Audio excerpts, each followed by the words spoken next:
Hello, Shocker Nation. Welcome to the Forward Together podcast.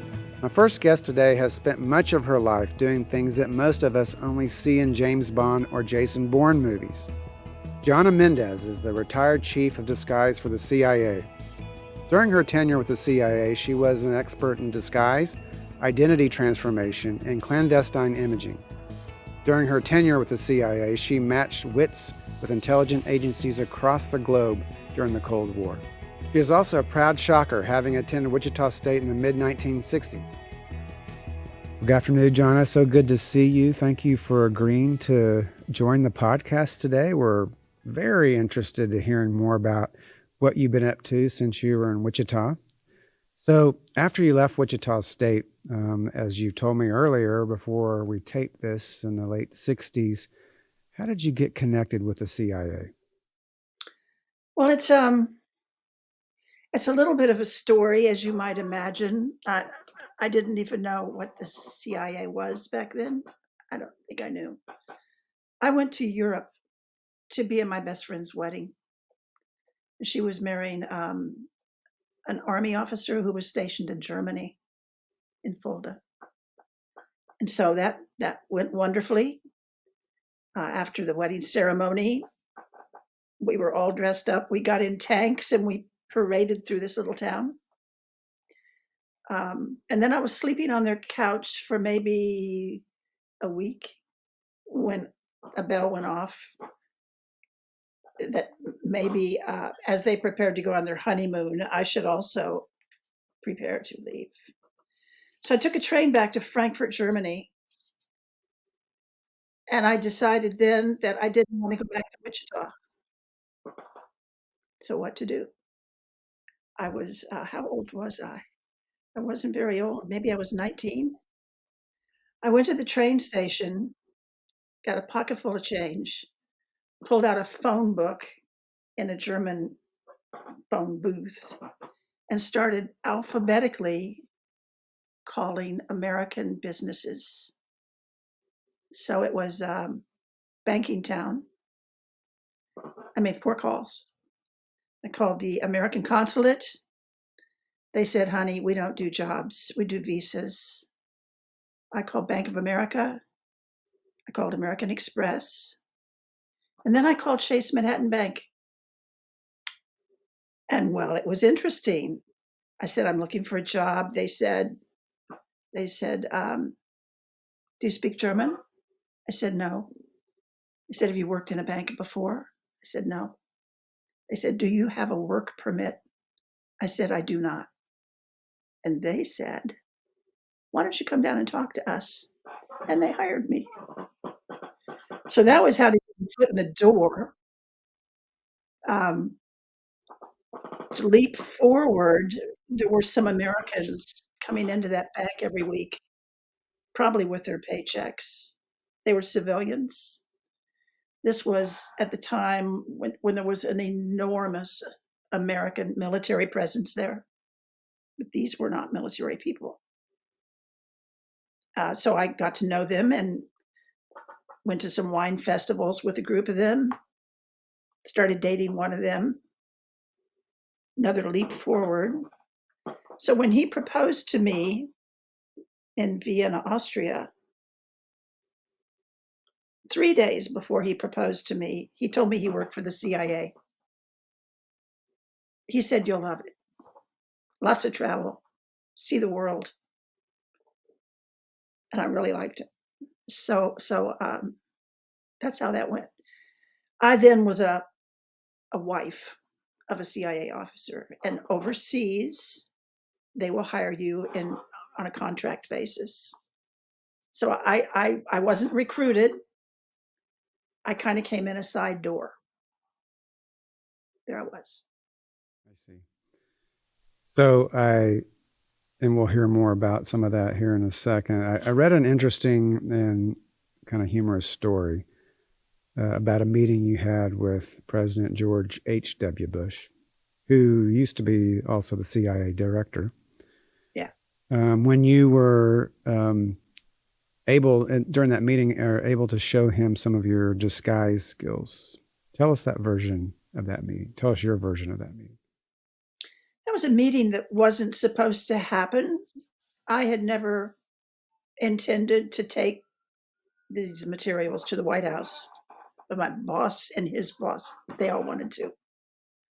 So it was Brent Scowcroft, John Sununu, Bob Gates, Dan Quayle came in, and I was there wearing a mask. It was the end of a 10-year R&D program to develop that mask.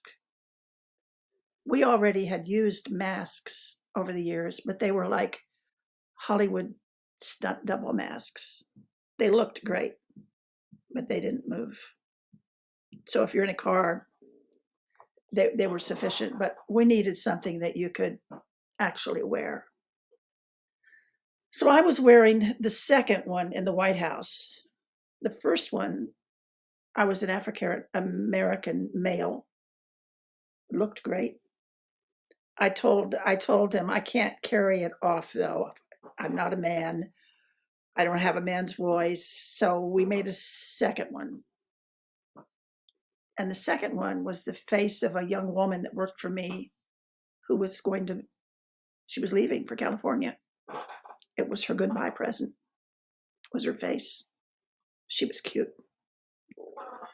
She had a great hairdo because that was part of it. This was a whole thing that went on. So I briefed the president, and he did not know. Of course he didn't know.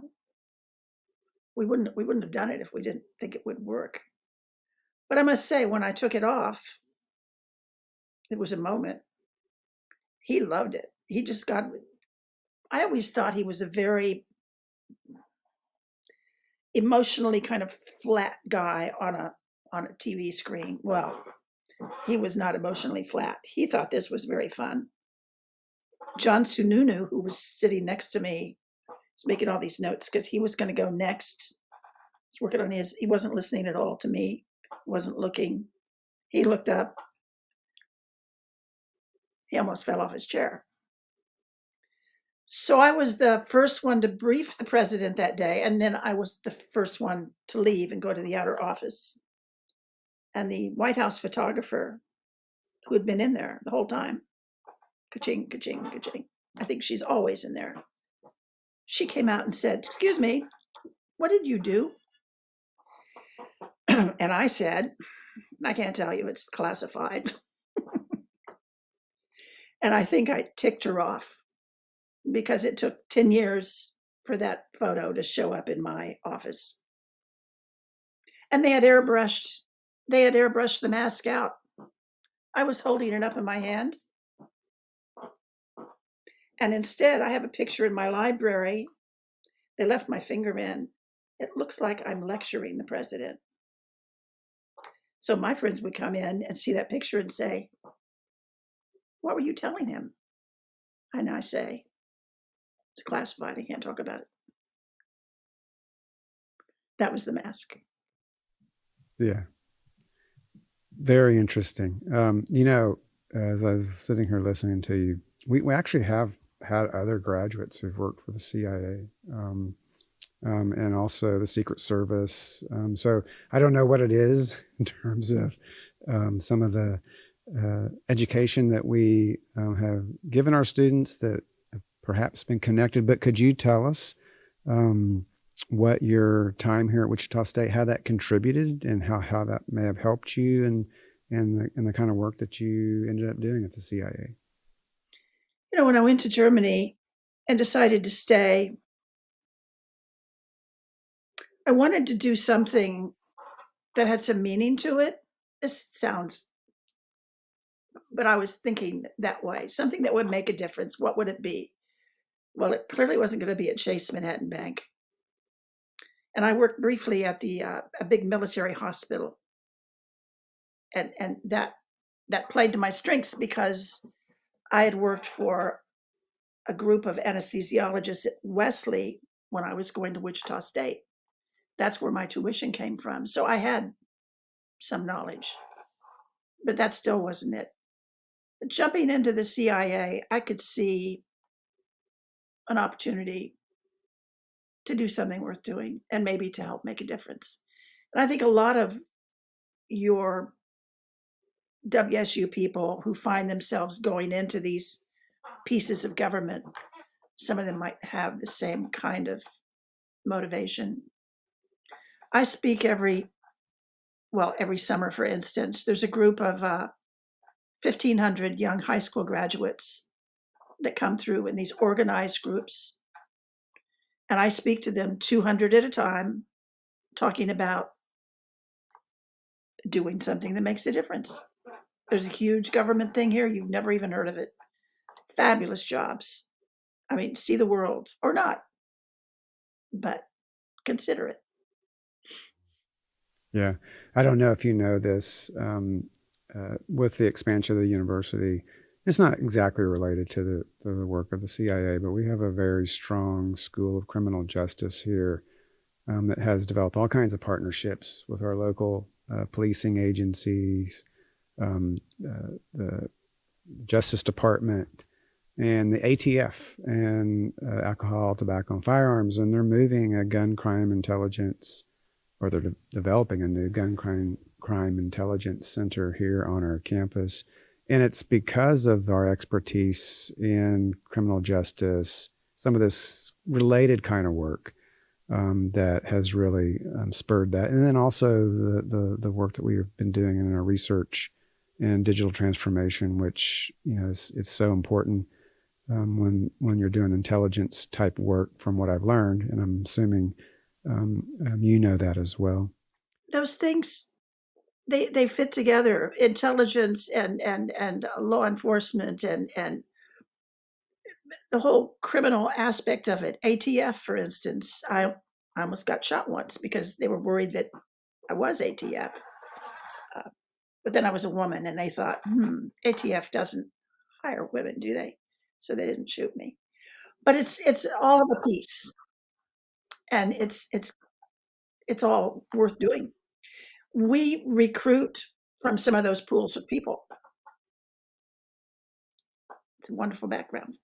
Yeah, and that's kind of what I was thinking at and getting at, is that the talent pipeline, certainly in the work that you do, and what we're teaching here, and what we're trying to do in terms of the talent pipeline, relates to this kind of work in the CIA. So I'm very excited to hear about that and get your views on that.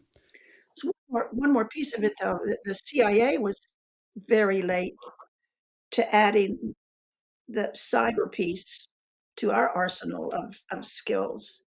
We have always had 4 directorates, and now we have a 5th. Just recently, it's cyber.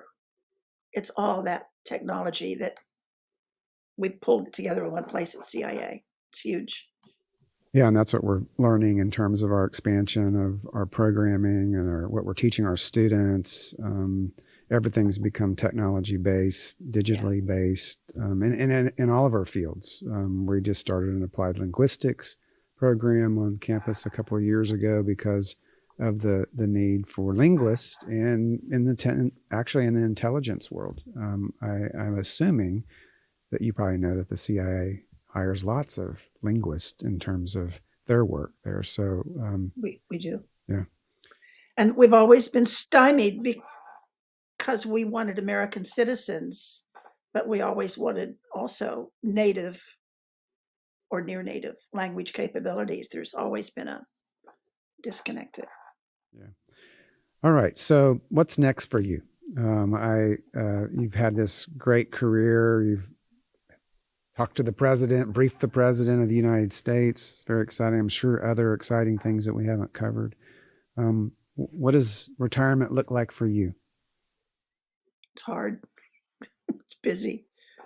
Once they made the movie Argo about my husband, Jonna Mendez, that just started this whole piece of interest in CIA and in us. And we lost Tony 4 years ago. But we've written 4 books. I've got number 5 it's to be published in March of 24. And the next one is already written. That's kind of pandemic. That's what you do when you're right. That's what I did. I was just the author in residence at the Ernest Hemingway House in Idaho. 10 days. Fabulous. Just came back from Paris, where I gave a lecture at the Sorbonne University. I mean, it doesn't seem to be slowing down. And Tony and I were part of building out the International Spy Museum in Washington, D.C. And I'm still on the board. I expect I'll be on the board until I drop dead or get senile. Yeah. Well, that's great. That's fantastic. I'm glad to hear that. I'd be remiss if I didn't ask about your husband and the movie Argo. And could you briefly discuss a little bit about that so the listeners can understand that connection? I've discovered that most people have seen the movie Argo. I just took a foreign intelligence group through the Spy Museum this last week, the head of the service and 12 other people. They don't even speak English, but they have seen Argo. Tony never meant to tell that story. That's just one story of a whole bag full of stories. But George Tenet insisted that he tell that story and that he tell it to the New York Times. And then it just developed a life of its own, turned into a movie. George Clooney bought the rights. Clooney was going to write it, direct it, produce it, and star in it. His big appetites. And all he did was produce it because he got stuck in another movie. So Ben Affleck took it over. And we think he did a great job. And the CIA thinks he did a great job. Oh my God, it's actually a good story about the CIA. Everybody wants to know, is it true to the details? And of course they change details. They do it all the time. For instance, Tony had 3 children. That was his first marriage. I wasn't married to him when that happened. He lost his wife. I lost my husband. But that first marriage, he had 3 kids. But in the movie, they made it 1 because to make the storyline compact, and while the other 2 kids have never forgave. It was their moment, and they got wiped out of the movie. We still hear from the 6 house guests. They're all still around. The last couple just retired from State Department. So we get Christmas cards and see them occasionally. It's an amazing thing. And the fact that it was immortalized was just, it broke every rule that there is at CIA. And they loved it. Well, I've seen the movie. I suggest those who haven't, who are listening, they need to go see that movie because we have a connection here today, here on our podcast. Jonna, it's really good to talk to you.